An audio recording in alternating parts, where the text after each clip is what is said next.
Well, welcome everybody. We're so excited that you guys can be on with us. We are going over chapter 4, how to create leaders on the leader. Well, we've been studying the LeadHerShip podcast episodes, which is amazing.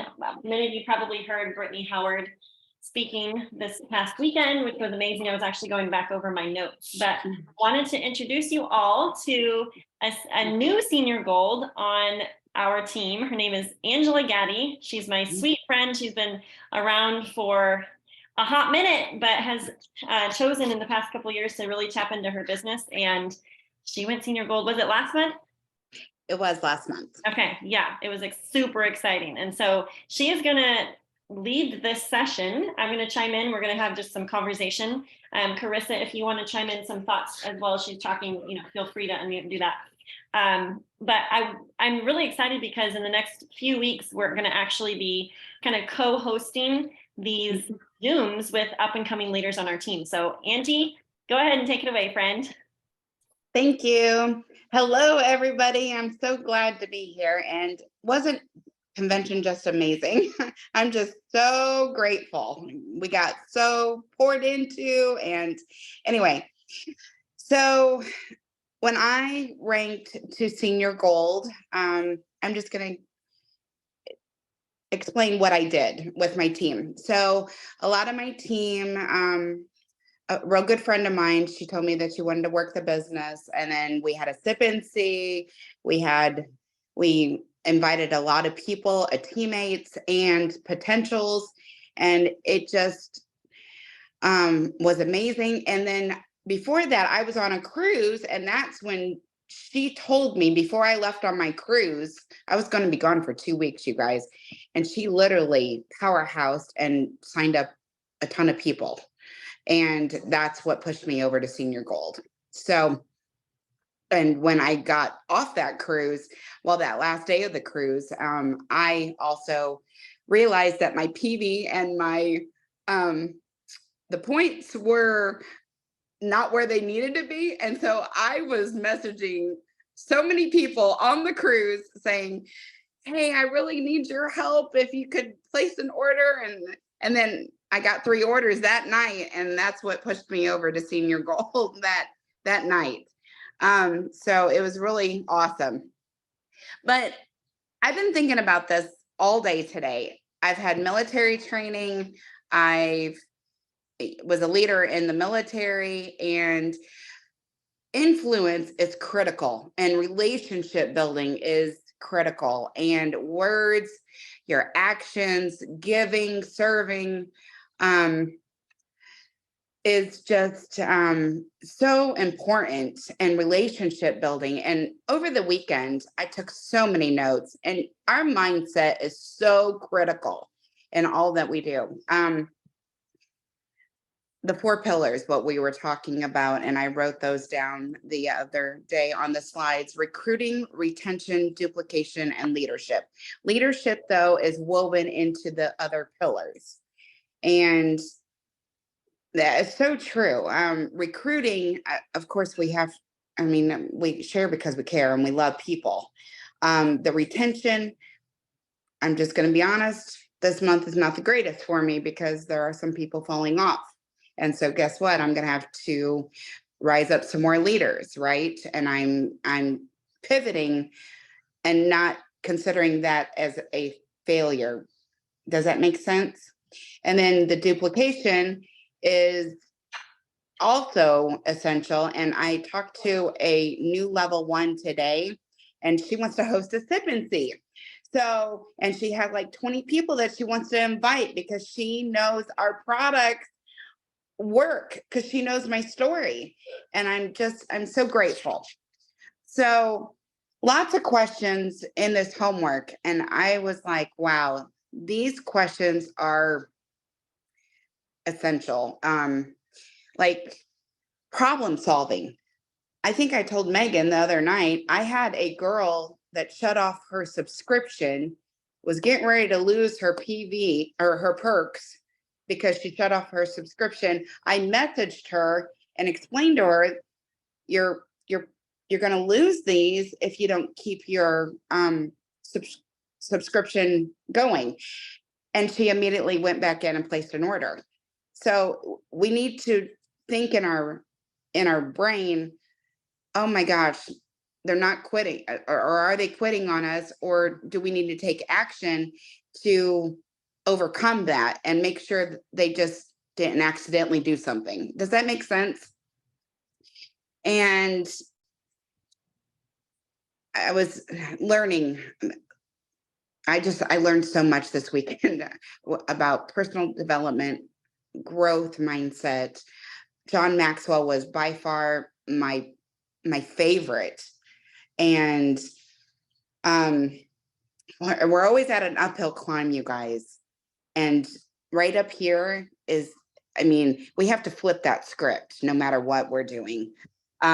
We have to trust, we have to value, we have to add value all the time. Even I talked to a girlfriend today, she's going through some things, and I just talked to her and said, I want you to focus on you. And, you know, sometimes there's seasons like that. And I talked to a friend of mine that's on my team, and she broke her wrist this weekend, and I prayed with her.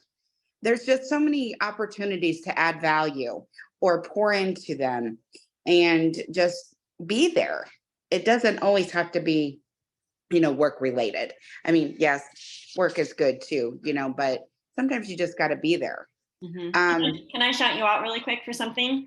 I just wanted to highlight a couple of things that she said. So she's talking specifically about adding value to the people on your team, to the people in your life. And Angie is really, really good at this. People, like, she exudes love and care and compassion for people. And that's shown in the team that she's building and has built. And, you know, just the specific things that she was mentioning, like praying with a teammate, encouraging them to take a little rest or pour into themselves a little bit so that they can fill up to pour out some more. Like, it's okay. Right. And so just give some tangible examples that Angie just gave, like mark those in your booklet if you're not naturally, you know, someone that gravitates towards connective type activities. You know, sometimes it's a little handwritten note or pick up the phone and call somebody.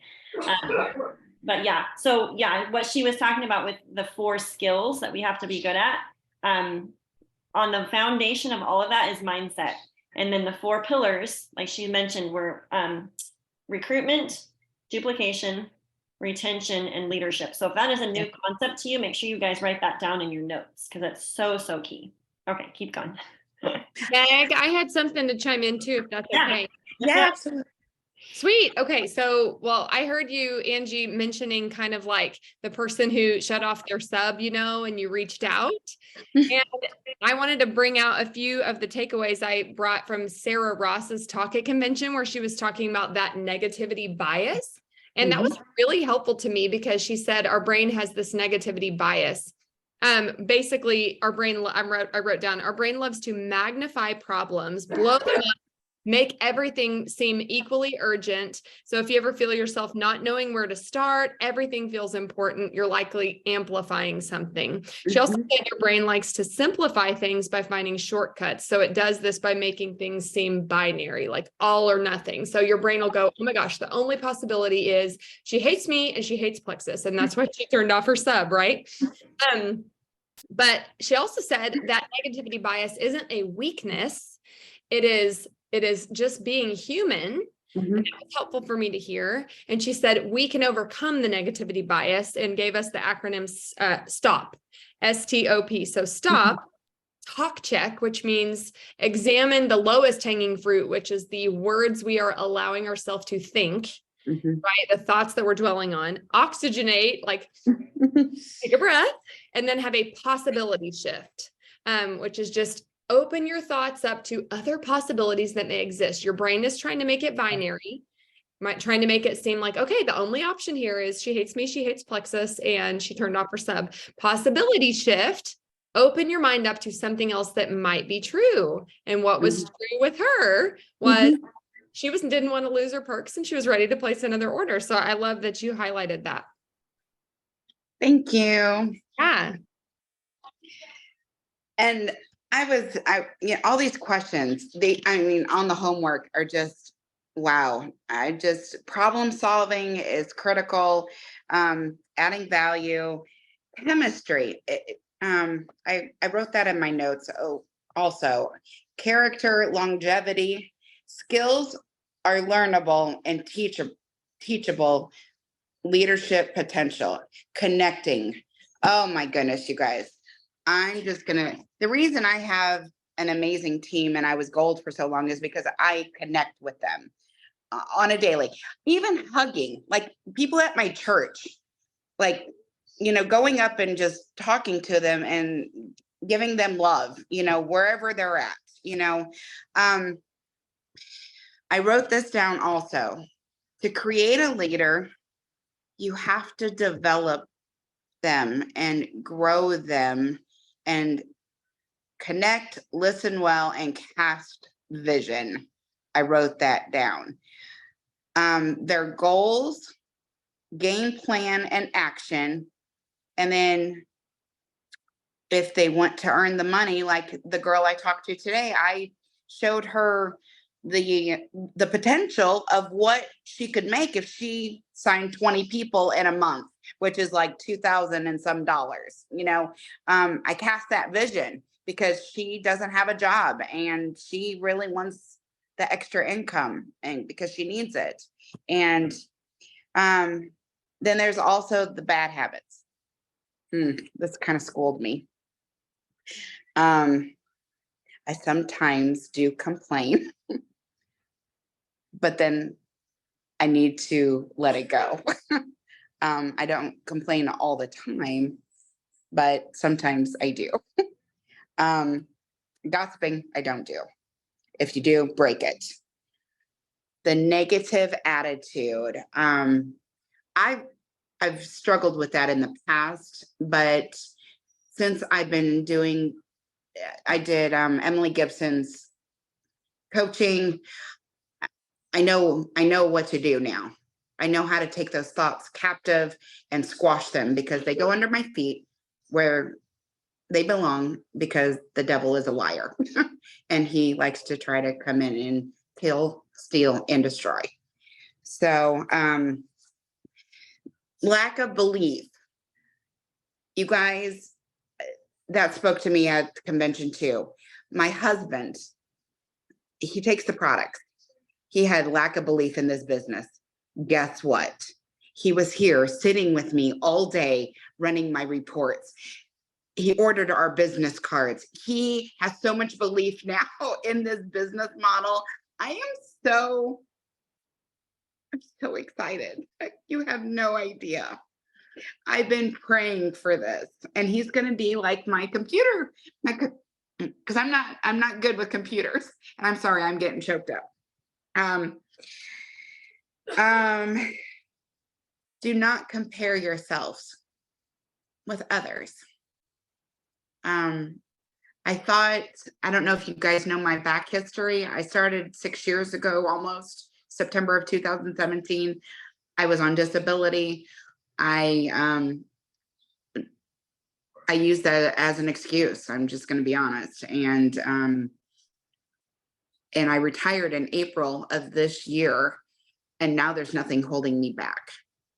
I am like, I told my husband, I want to be Emerald by next year. I want to be on that trip with all of you guys, where we get poured into. So, I mean, God willing, of course. And now that I have my husband backing me and going to work the business with me and connect with his family, I with God, anything is possible. That's all I'm going to say. You remember some of our conversations, Angie? I know it. Because it was just so interesting because I saw her holding herself back out of fear of kind of like making too much money. But there was a really big gap between where, how much she was bringing in with Texas versus what she would actually have to make in order to like lose her retirement. But it was a mindset thing, right? It was. And I saw you really tap back in and really start running. I don't know, when was that? December. I earned 2 North Face jackets. And then I earned every incentive except the boots in February. Yeah. So I was kind of bummed about that, but it's so interesting how like even a thought shift can change so much for us. Even like the questions that were posed to us this weekend, like what are we avoiding? What are we resisting? Like actually write it down if you're taking notes tonight, because all of us have the one thing or the 5 things, right? Sometimes it's a thought, or sometimes it's actually a fear of taking a specific action because of a concern about what the results might be. Right. You know, almost worst case scenario tent dwelling versus what's the best thing that could happen. I starred this in the homework also. Consistency communicates belief and possibilities. Can you give me And the page number? it was on page, I think I wrote over it, 14, you guys. Yeah, so if you don't have this homework printed out, it's actually a PDF that you can print out from the link that we posted in the chats. And it's really helpful to have this to flesh out some of the things that you listen and learn in the podcast. And I also wrote down because Brittany did say this in the podcast, what kind of wake are you leaving behind? Create content on social media, have them analyze it. So I even talked to Megan earlier and I'm like, you know what? I'm not really, I add value, but I don't create a lot of where they can relate, I guess, with me. To add, like inspire them even more.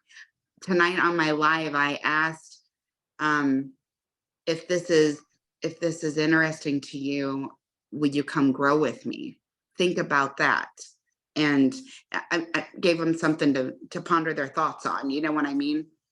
Well, and our posts need to be educating, entertaining, like adding value in some way. Maybe even it's just funny or it's inspiring in some way. So Angela and I were talking about doing a post audit. Yes. So did you revamp how you posted today? Oh, you did a live, I see. I did a Facebook Live today. Awesome. I did.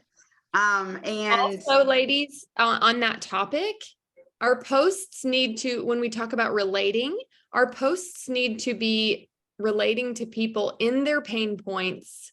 And so often, Genevieve talks about this a lot. So often we want to post about, well, look where look at this win that I'm having from being on Plexus, or look at this win that I'm having from being in the business. And it's true that we want to cast that vision for people.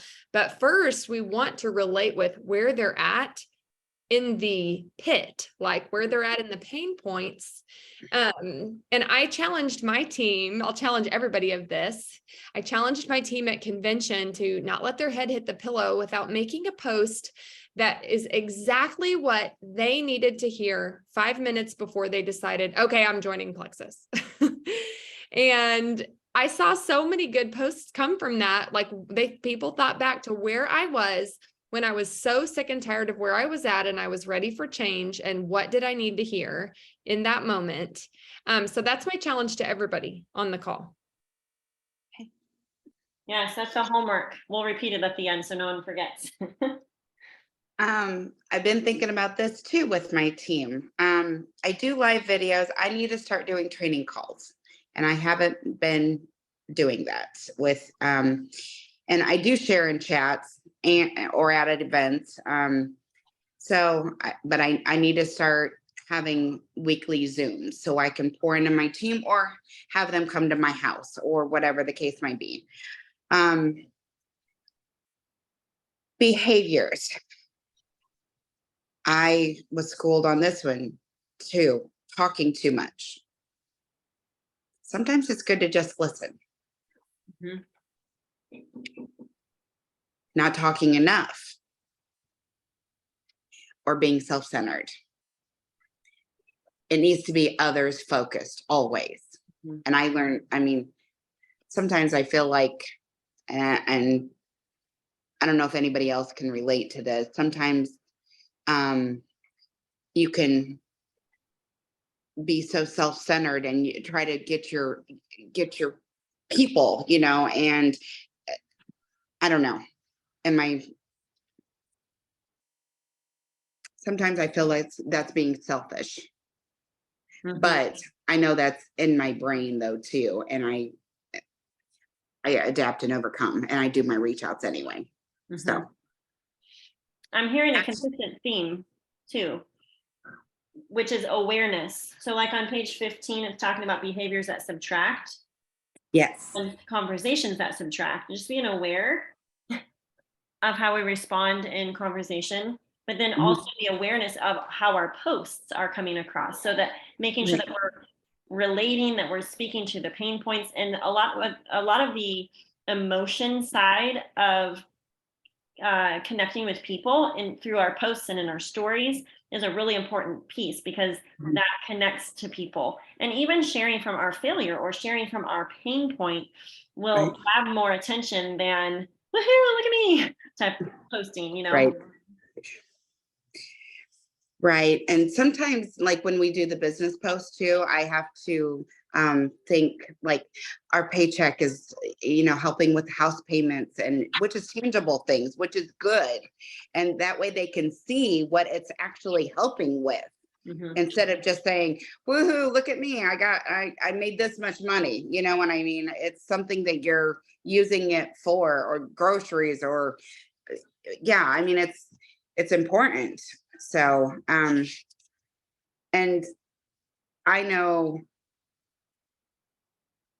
I don't like being unkind or rude to anybody. I'm just says that's not in my nature. I don't have no, I don't put up with it either. Sorry. I mean, I don't like it when people are that way to me. So why would I be that way to other people? So they talked a lot about behaviors, lying, negative attitude. I know over the weekend, Sean was even saying, we want positive people on our team. And I said, absolutely, because I want to go on vacation with positive people and not people that are always, you know, negative Nellies or whatever you call them. Mhm. So I, I, I mean, that really spoke to me. Does anybody have any questions? Were there any of these questions that really stuck out to you, Angie? Like there's some questions to ask teammates. There's Yes. I really liked the 1, 3, and 4. What do you know more about than most people?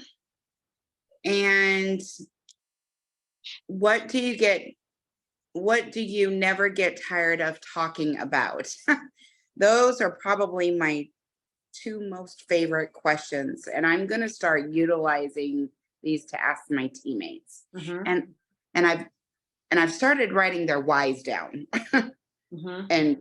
and asking them what fuels you, what's your why. Mhm. They need to figure that out most. And I know what my why is now. I want my husband home doing this business with me, and I don't want him traveling 6 days a week Mhm. and me being home by myself. Yeah. I am tired of it. And I want my baby home. Mhm. So that he's my why. And I would love to go on trips. I love traveling too. Oh, So, it's so fun. So right? on those questions number 3 and 4, what do you know more about than most people? So these can give us ideas. So if you have some thoughts coming to mind, like what are you knowledgeable about, and what do you Mhm. never get tired about? Like what could you do a talk about in front of, like, just a spontaneous little chat for like 20 or 30 minutes without any notes? So those are some areas of your life or a skill or whatever that you could be posting about or talking Mhm. about on social media that adds value, because Mhm. she talked about how value increases influence and builds trust with people, right? And so if Mhm. we can be a giver, I wrote down a conscious creator on social media, just versus a taker or a consumer. And it's Yes. 2 very different ways to approach social media. And I think when we have a intention to give. Like the scripture says, even it's more blessed to give than to receive. But if we come to social media wanting to give to other people, and every time we make a post, we have that on our minds, we're going to be more likely to craft what we want to say in a way that adds to people in some way. And I was scrolling this morning just for a hot second and saw Lori Bradford's post about her daughter, Amber. Amber spoke about the Nix the niche, which I thought was really applicable training.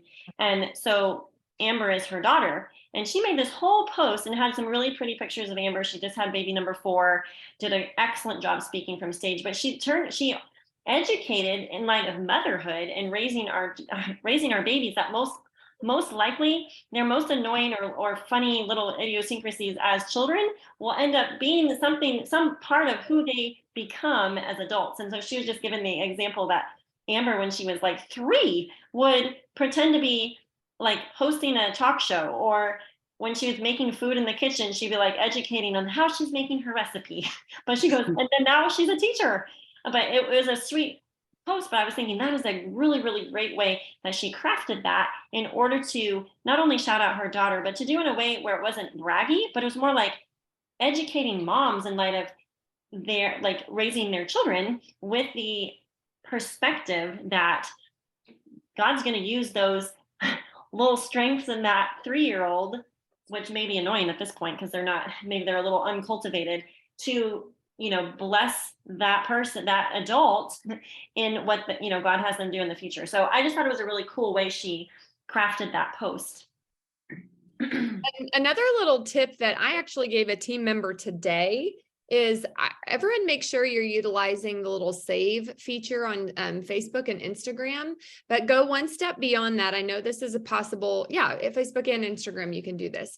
You can save something in its own collection. So you don't just have this huge, mound of saved things, and, have a saved collection where things or a call to comment, like that got a lot of engagement, and have a little collection that's just those things, and have a little collection that's just testimonies, and then have another little collection that's just building belief in the business, and just organize it a little bit. But that reflection is really powerful when you're snagging things from other leaders and you're asking yourself, okay, how did they craft this so that it added value instead of just like narrating their life? Another good example I saw was like, 2 cuties going out on a date, and instead of just captioning it date night, they captioned it like 5 ways we connect without spending a lot of money. And so that's exactly what Megan's talking about. But I did want to pass that tip along, like to actually say, be saving things in little collections, because that's a time saver. Like you don't need to sit down to craft a post that's just 100% original. Not all of us are gifted writers. And some people I've talked to say it takes them like hours to write several posts out for the week. And it doesn't have to be that way. You can efficiently use your time by saving things that jump out at you and stop your scroll. And then you tweak those and make them your own and sub in your own picture. That's exactly what she's talking about on page 13, where you find some people that you like to follow. You like how they post. Sometimes it's just a little one-liner with one small hashtag. You're like, oh, brilliant. I can put my own picture with that and pop it up there, Angie, did you have any other little things that you wanted to mention before we pop off? I do want to say that since I've started really working my business, this winning the day worksheet has been so beneficial. If you are a leader, you need to be filling these out every day. I mean, it keeps you on track. It's amazing. It's an amazing tool. Love this so much. And it keeps, even if like, say if I miss a day, I could double down the next day. You know what I mean? It doesn't take that long, to do that. And it's really beneficial. Whoever created this, it's great. So, and I just want to say thank you. Thank you so much for letting me co-host with you. Yes, It's an honor. yes. I feel kind of underqualified, but it's okay. I Hey, did it. you did something scary and uncomfortable, which is popping on a Zoom and hosting like 33 people and teaching them something that you're learning, something you learned from the podcast. So I'm super proud of you. And Thank thank you. you for highlighting the Win the Day worksheet, because we'll learn about that at Gold School. So little plug for Gold School in the beginning of August. I think it's August 5th.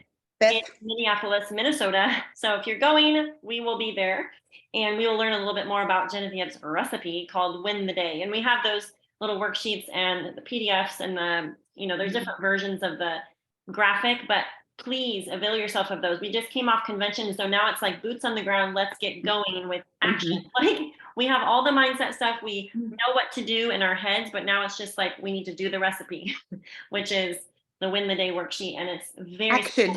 Yes. Oh, totally. And that's what it's going to take. What it's going to take you golds to senior golds, you senior golds to Ruby, and Rubies to Emerald and beyond. So, okay. I think that's everything, you guys.